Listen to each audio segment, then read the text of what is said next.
Sister Sachita जी से अनुरोध करूँगा कि वे मंच पर आए और डॉक्टर राजन जी का स्वागत करें।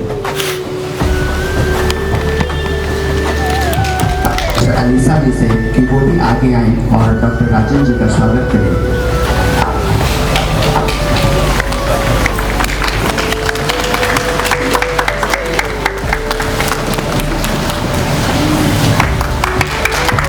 यह दिन एक तारीख नहीं बल्कि उन करोड़ों भारतीयों के सपनों का उत्सव है जिन्होंने एक न्यायपूर्ण और स्वस्थ भारत की कल्पना की थी।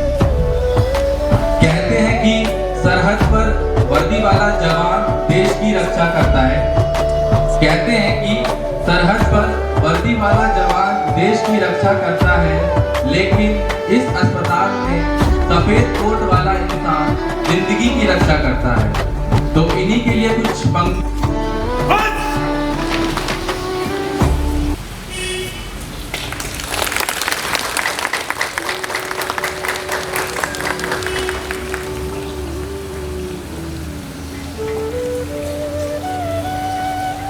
माता की जय। जय हिंद, जय भारत। जिनकी आवाज में आज देशभक्ति की गूंज सुनाई देगी और आशा करते हैं कि आपका मार्गदर्शन हमें हमेशा मिलता रहे।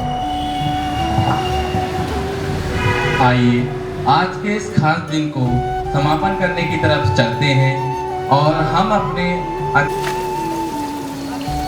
ने जिस तरीके से, जिस उमंग से, आप सब ने जिस अनुशासन से यहाँ परफॉर्मेंस किया, सही में मुझे मेरा बचपन याद आ गया।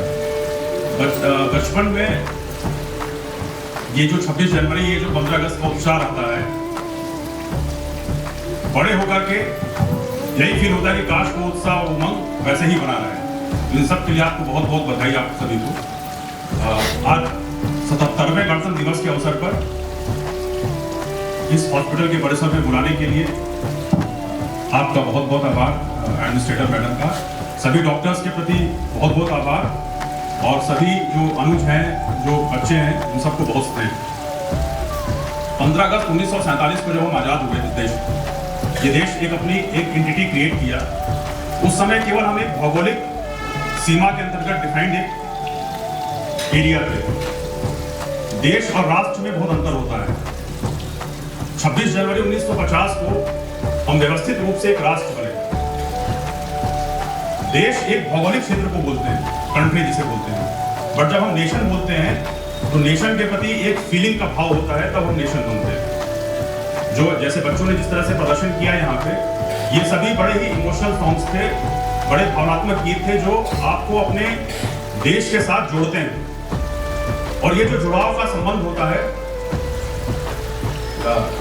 जो मदर की यहाँ पे मूर्ति लगी हुई है, उनके गोद में जो एक बच्चा है, तो हम अपने राष्ट्र को जब अपनी माँ के रूप में देखते हैं और स्वयं को उसके बच्चे के रूप में देखते हैं, तभी हम उस राष्ट्र के प्रति समर्पण का भाव पैदा कर पाते हैं। जो समर्पण का भाव इस तरह के गीत पैदा करता है, और उस गीत को गाने के दौरान, उस गीत के ऊपर अभिनय करने के दौरान वही भाव हमारे अंदर आता है। और वही जो मैं बोला, आप सबको भी एहसास हो रहा होगा कि बचपन में वो जो भाव होता है, बड़े होकर के वही हमेशा याद आता है। आप सबने अनुभव किया होगा कि जब आप अपनी व्यक्तिगत किसी चीज के लिए जिद करते हैं, घर में है, व्यक्तिगत किसी चीज के लिए जिद किया कि नहीं हमको ये खाना है, ये पहनना है, तो आपको हमेशा जो है वो दंडित किया जाता है, मारा जाता है, डांटा जाता है, उसको इग्नोर किया जाता है। बट वही जिद जब आपकी अपने परिवार का सम्मान बढ़ाने के लिए, अपने सोसाइटी का सम्मान बढ़ाने के लिए, और सबसे हाईएस्ट लेवल पे अपने कंट्री का सम्मान बढ़ाने के लिए वो जिद जब आती है आपके मन में। अभी एक गाना बच्चे गा रहे थे ना, वो चक दे इंडिया का था कि कोई ऐसी जिद करिए। तो राष्ट्र का या कंट्री का या नेशन का जो कॉन्सेप्ट है वो यही है कि आप कितने हाई लेवल की जिद करते हैं। जिद अगर करिए तो इस चीज की जिद करिए कि हमको जो है अपने नेशन के लिए ये कंट्रीब्यूट करना है। इसीलिए नेशन का कॉन्सेप्ट बना है कि आप अपने लिए जिद मत कीजिए, परिवार के लिए मत कीजिए, सोसाइटी के लिए मत कीजिए, लेकिन नेशन के लिए जिद कीजिए। तो जिस दिन आपने अपने नेशन के लिए जिद करने की ठान ली, निश्चित रूप से आप ऐसा नाम करेंगे कि वो देश वाकई आपको याद करेगा। देश का सबसे बड़ा आपके लिए समर्पण और देश की सबसे बड़ी फीलिंग आपके लिए वही होती है जब आप देश के लिए कोई जिद करते हैं और उसको कर ठानने की कुछ कर जाते हैं। जब वो गिरी तो पटरी पर उनका एक पैर पड़ा और दुर्भाग्य से सामने से एक ट्रेन आ रही थी और उनका पैर कट गया। नेशनल लेवल की प्लेयर थी वो, और उनका जब वो पैर कट गया तो वो अपने आप को बहुत ही असहाय फील करने लगी। बट उन्होंने उस दिन एक जिद ठानी, उन्होंने ये जिद ठानी कि जो है मैं भले एक पैर है लेकिन मैं माउंट एवरेस्ट पे चढ़ूंगी। परिवार वालों ने बोला कि भाई तुम अपने एक पैर पे घर के अंदर नहीं चल पा रही, माउंट एवरेस्ट पे कैसे चढ़ोगी? लेकिन Arunima Sinha was the first lady to conquer Mount Everest by single foot। ऐसा क्यों कर पाई? अगर वो उन्होंने अपने राष्ट्र के लिए ये जिद नहीं की होती। कहते हैं कि वो मोबाइल देख रहा है, टीवी देख रहा है, तो गलती हमारी होती है। पहले बच्चा पहले हमको देखता है, उसी से सीखता है। आप उनसे बातें कीजिए, उनको कहानियां सुनाइए, आप पंचतंत्र की कहानी सुनाइए, आप उनको रामचरितमानस के बारे में बताइए, गीता के बारे में बताइए। आगे बढ़े और राष्ट्र में आपका भी नाम जो है वो सब याद रखें।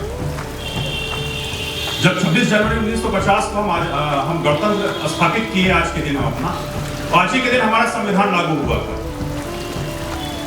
संविधान लागू होने का मतलब है जो संविधान की प्रस्तावना है उसमें लास्ट में एक लाइन आती है कि हम भारत, शुरुआत होती है हम भारत के लोग से, और लास्ट में आती है कि संविधान को अधिनियमित करते हैं, आत्मार्पित करते हैं। तो संविधान की प्रस्तावना ये हम लोग ले रहे हैं, हम मतलब इस देश की जनता। इसलिए आप सब इस देश के नागरिक होने के नाते अपने मूल अधिकार के बारे में हमेशा जानना चाहिए। संविधान है, संविधान में पार्ट 3 में जो आपके बेसिक राइट्स हैं इस कंट्री के एज ए सिटीजन होने के नाते, वो सब आपको जानने चाहिए। आप सबको पता है कि नहीं? बच्चे खास करके आप इसको जरूर पढ़िएगा कि हमारे मूल अधिकार क्या है और हमारा इस देश के प्रति कर्तव्य क्या है। ये जब आप कोई जिद क्रिएट करेंगे तो उसको क्रिएट करने में ये चीज बहुत महत्वपूर्ण साबित होगी।